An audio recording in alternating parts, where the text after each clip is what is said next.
So in this video, we're going to explain why this engine sucks.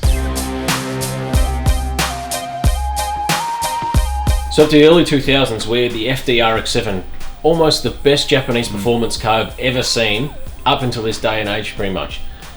In 2004, Mazda come back with a rotary engine. Unfortunately, they gave us this nugget. The RX-8's not a bad car if you've ever driven one. Yeah, they're quite well balanced to drive. They're about 150 horsepower off where they need to be exciting. They're just, yes, I know you'll have your purists who just talk about it as a driver's car, like guys who own MX-5s, Toyota 86s, these total nugget cars that have no horsepower at all. RX-8's an okay car. If it had more horsepower, it doesn't. So let's have a closer look at why it doesn't.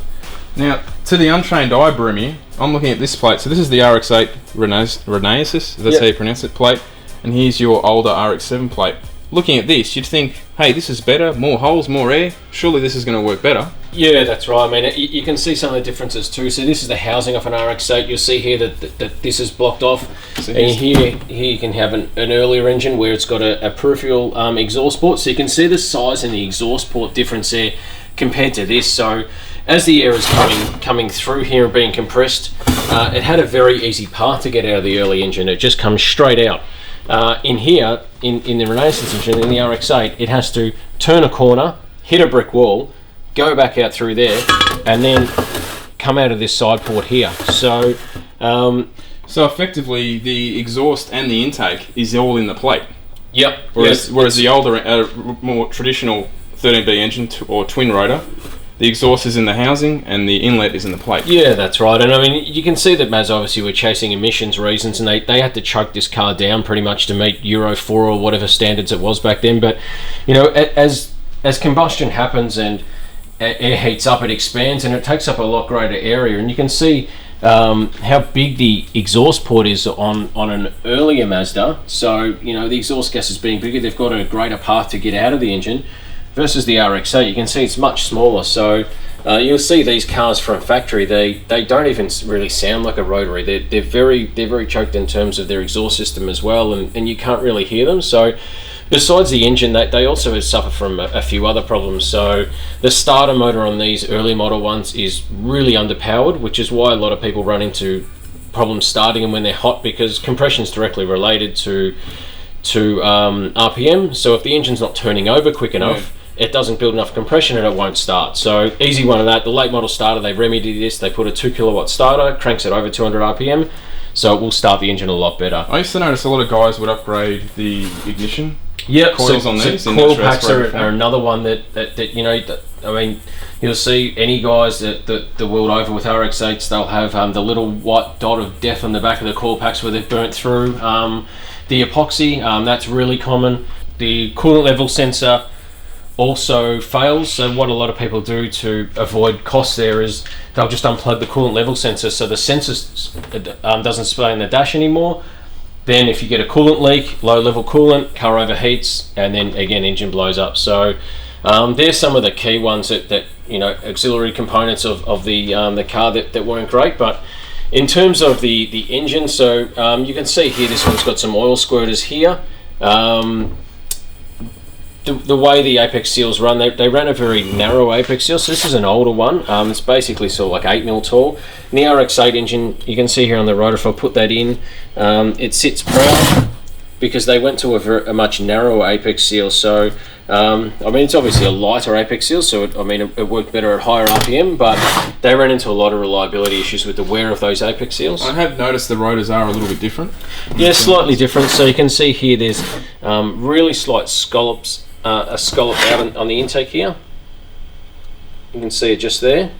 And also the side seals are very different. So they've got a taper, which makes them a little bit harder to clearance. But one of the big things I've also noticed about RX-8 engines versus the early model engines is that the clearances from factory for these engines from side seal to corner seal is very sloppy. It's much larger clearance than what you would normally see in an early model engine, or what we might build in a more of a race spec or a rebuild engine. So that also affects compression. It also affects blow-by. So that's just again another reason why these engines wear out prematurely and don't perform the way they should. So You've got you've got your side exhaust port, you've got shorter apex seals, you've got poor side to corner seal clearance. The housings also seem to wear significantly worse than the early model housing. So I don't know if you can get in here and see, but there's a lot of wear here. And this one's probably not as bad as others, but I don't know if you can see all the wavy lines here really easily.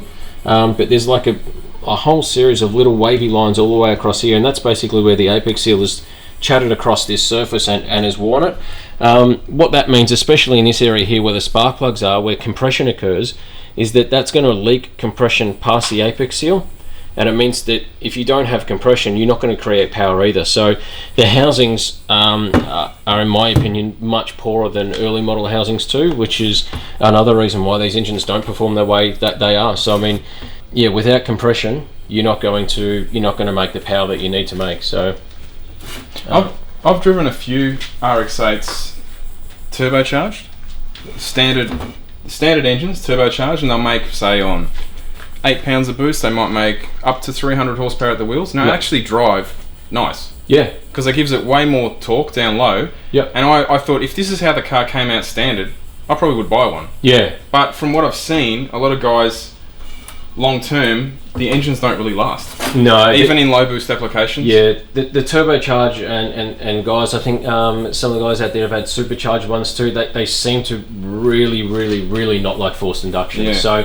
for the same reasons that the shorter apex seals and the extra heat that's created by that restriction there, they just do not seem to like forced induction at all. Which is another reason that if this engine actually liked forced induction, I think you would see so many out there with turbo conversions or supercharger conversions. So, and it's why RX-8 all over the world, RX-8s, the second-hand value of them is just nothing. That's right. I mean, so a set of these housings are probably going to run you up to close to $3,000. So if you're this is all Australian dollars. So I mean, you see Series 1 RX-8s for sale for between $8,000 to $10,000 or $11,000 at the moment. If you buy one that's got a tired engine and it needs rebuilding, you're probably looking at between $6,500 to $8,500 quite comfortably to rebuild one of these engines. Yeah, just to rebuild. Standard. Because these engines are, I mean, the housings always need replacing generally. So once you do for the most part, you can't use a second-hand housing. No, I mean you can't reuse the housings generally because they're just absolutely gone. They're shot.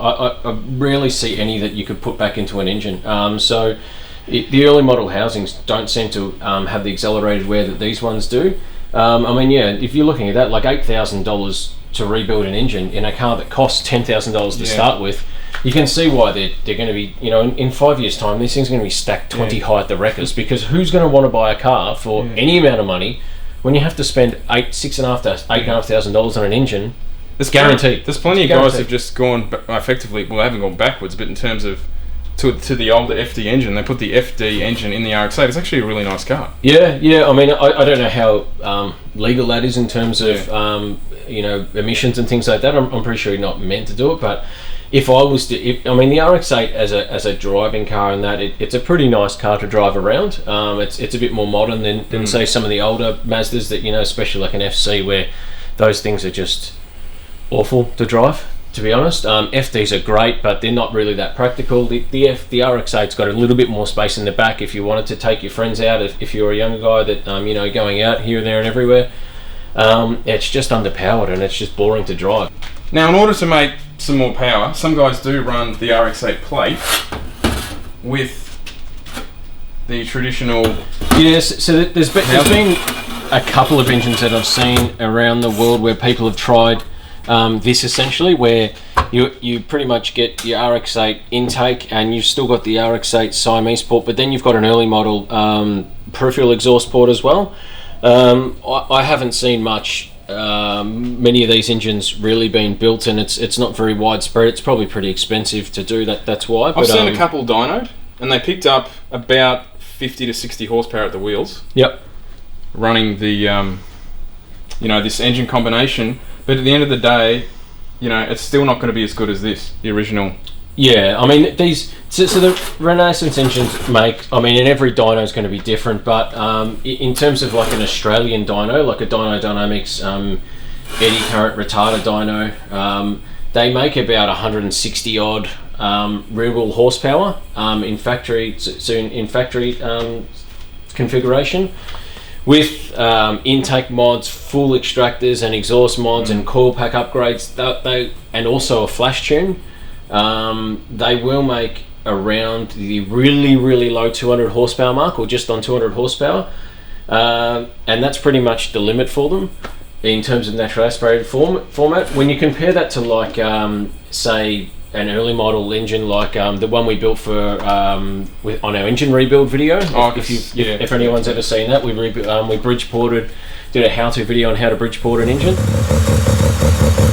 That car with just a Weber carburetor and a decent flowing exhaust would also make about 200 horsepower. So, and it'd be a hell of a lot more reliable. Yeah, exactly. So, I mean, it is significantly probably louder and things like that. But in terms of like production two-rotor engines with just still bridge porting in that, you can see guys in racing classes where the exhausts, granted, are a hell of a lot louder, but they're making more like 250 horsepower at the rear. So it doesn't sound much, maybe low 200s to 250, but that's a lot more power increase out of an early model style engine. So I guess in summary for me, would I buy an RX-8? Yeah, sure, they're a pretty good car. Would it have one of these engines in it? No way. I don't know what engine I'd put in it. Maybe an early model turbo engine, or even maybe an LS. There's plenty of LS conversion kits out there to bolt an LS engine in, and that might be an option. What about a Holden V6? Bit of Mang? That'd be a pretty cheap car, wouldn't it? There's one engine I definitely wouldn't be putting in anything. I've been lucky enough to actually go for a ride in not one, but two 20B turbo powered RX-8s, and this is obviously big dollar cars, but geez, what a street car. Yeah, I think 20B transforms any car into a beast. So.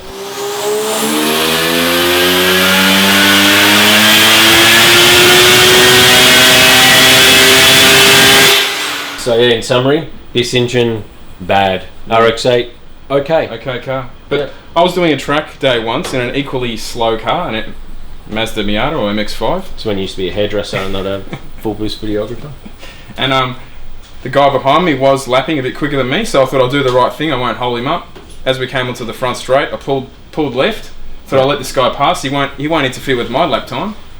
Couldn't get past him by the end of the straight. I had to brake, which ruined my lap, to let him in. And that was at the point I was horrified. I thought, surely you can out-accelerate an MX-5 in a straight line. Yeah, very much like. I mean, I put the RX-8 with this Renesis engine as the same class as the MX-5 and the Toyota 86. That boy racer, peep later, stanced out sort of setting in that, and just sitting there at the local Macca's car park. At the end of the day, they're a good car, but in short, they need boost. Yeah.